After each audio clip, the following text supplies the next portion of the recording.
এই দুনিয়া বড়ই স্বার্থপর, এই দুনিয়া বড়ই ভয়ঙ্কর, এই দুনিয়া কাউকে থাকতে দিবে না, এই দুনিয়া থেকে সকলকে চলে যেতে হবে। আরে বান্দা, তুমি কি দেখো নাই?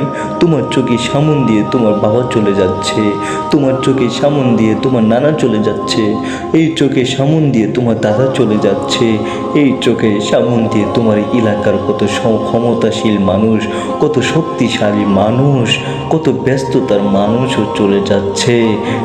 আয় বান্দা, তুমি কোন মালিককে উপরে থাকতেছো?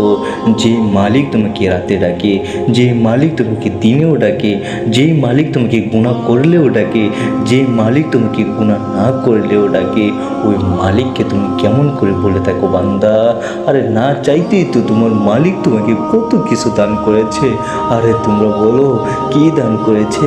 আরে বান্দা, আমি বলি তুমি তোমার চেহারার দিকে তাকাও, তোমার মালিক তোমাকে কি না দিয়েছে।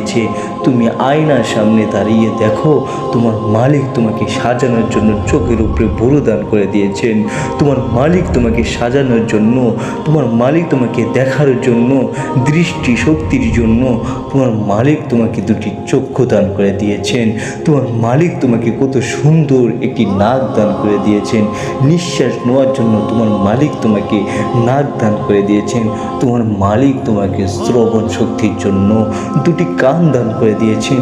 আরে তোমার মালিক কত মায়া করে তোমার চেহারাটা ফুটিয়ে তোলার জন্য তোমার মালিক তোমার মুখের ভিতরে দাড়ি দান করে দিয়েছেন।